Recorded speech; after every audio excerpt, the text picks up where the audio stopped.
Bienvenidos a Capítulo por Capítulo, un recorrido a través del libro más grande dado a la humanidad, la palabra de Dios, la Biblia. Y vamos a recorrerla capítulo por capítulo. 7 minutos al día, 7 días a la semana. Únete y compártelo con otros para que se unan a este viaje que cambiará sus vidas. Nos detendremos en lugares inesperados y seremos desafiados. Algunos versículos despertarán asombro, habrá capítulos que serán instructivos y en otros encontraremos gozo y consuelo. En ocasiones seremos confrontados y querremos cambiar, pero en general, el viaje valdrá la pena. De vez en cuando tomaremos un desvío en el camino y escucharemos a algunos de los siervos de Dios hablar de sus pasajes favoritos de un capítulo de la Escritura y darnos su perspectiva. Todo viaje necesita un desvío de vez en cuando. La mejor forma de aprovechar este podcast es leer el capítulo que estamos estudiando antes o después. Es su palabra la que transforma. Encontrarás más y verás más de lo que yo podría articular. Bienvenidos a Capítulo por Capítulo, y el capítulo de hoy es Éxodo 35. Dios nos incluye en sus proyectos. Dios le dio a Moisés la visión y las especificaciones del tabernáculo en el monte Sinaí durante 40 días. El tabernáculo sería el lugar donde Dios habitaría en medio de este pueblo recién liberado. Los planes eran intrincados y muy específicos. Dios habló del material, las presillas, los arcos y los broches, las dimensiones y las medidas. Dios fue claro en cómo quería que se construyera su morada y dónde debía colocarse cada elemento. Moisés recibió los planos, pero todavía faltaba algo, y eso es Éxodo 35. Un pastor se paró frente a su congregación y dijo: tengo malas noticias, buenas noticias y luego tengo más malas noticias. La congregación guardó silencio. La mala noticia es que la iglesia necesita un techo nuevo, dijo él. La iglesia hizo un gesto. La buena noticia es que tenemos el dinero para el techo nuevo. Y se escuchó un suspiro de alivio recorriendo al grupo reunido. La mala noticia es que aún está en sus bolsillos. Esa es la pregunta que todo líder hace cuando es llamado a construir. ¿Cómo sacamos el dinero de sus bolsillos? Moisés recibió los planos, pero era todo lo que tenía hasta Éxodo 35. Ahora era tiempo de que el pueblo fuera parte de ese proyecto.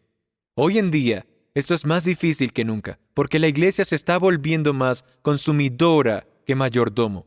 Eso significa que queremos que la iglesia nos dé amigos, matrimonios, nos ayude financieramente, nos dé consejería, nos lleve al cielo, nos ayude cuando se nos inunda la casa, nos dé buena música y arregle adolescentes. Y todo eso mientras solo nos sentamos a recibir. Éxodo 35 habla sobre esto.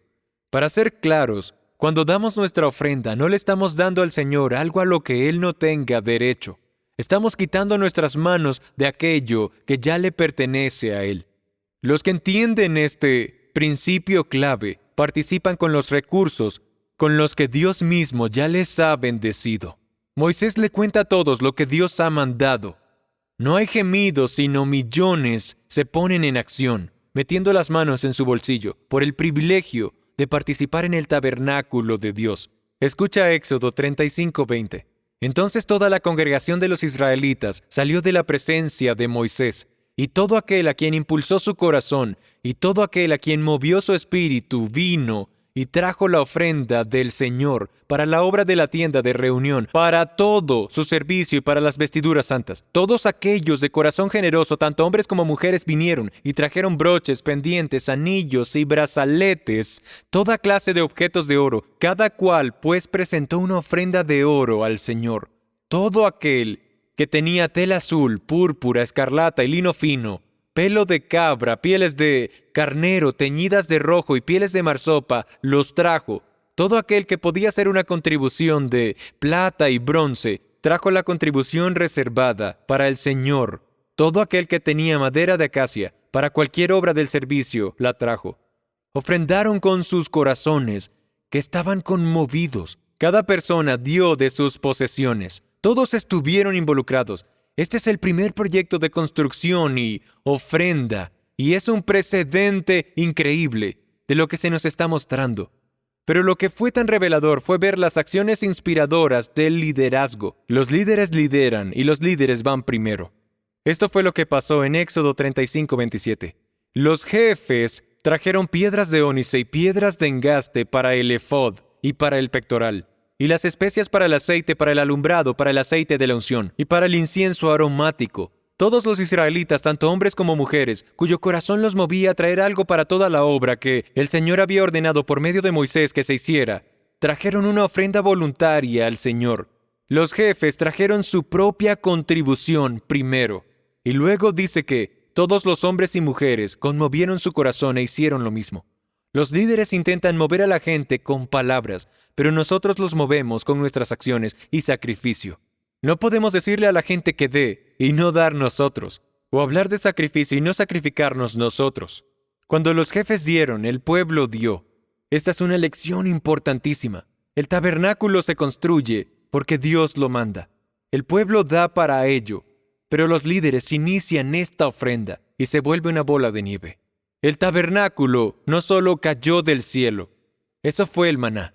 Esta estructura sería una colaboración con Dios. Él necesitaba que el pueblo se comprometiera y jugara un papel clave. La gente tiende a minimizar un proyecto de Dios cuando no están involucrados en él. Pueden agregar opiniones, críticas y cuestionamientos, pero no recursos. En cambio, los que dan, los verás haciendo todo lo posible por llevar el proyecto a un buen término. Dios nos involucra en sus proyectos más grandes. La obra de Dios necesita al pueblo de Dios. El proyecto más grande es ganar personas para Cristo, y esa es una tarea a la que también aportamos. El apóstol Pablo habla como Moisés de este proyecto de Dios. Escucha 1 Corintios 3:5. Después de todo, ¿quién es Apolos? ¿Quién es Pablo? Nosotros solo somos siervos de Dios mediante los cuales ustedes creyeron la buena noticia. Cada uno de nosotros hizo el trabajo que el Señor nos encargó. Yo planté la semilla en sus corazones y Apolos la regó, pero fue Dios quien la hizo crecer. No importa quién planta o quién riega, lo importante es que Dios hace crecer la semilla. El que planta y el que riega trabajan en conjunto con el mismo propósito, y cada uno será recompensado por su propio arduo trabajo, pues ambos somos trabajadores de Dios. Sea un tabernáculo en el desierto o una vida transformada por el Evangelio, cuenten conmigo. Yo no quiero quedarme en la banca. Gracias por ver capítulo por capítulo. Cada capítulo del libro más grande, la Biblia, la palabra de Dios, 7 minutos al día, 7 días a la semana. Nos vemos mañana.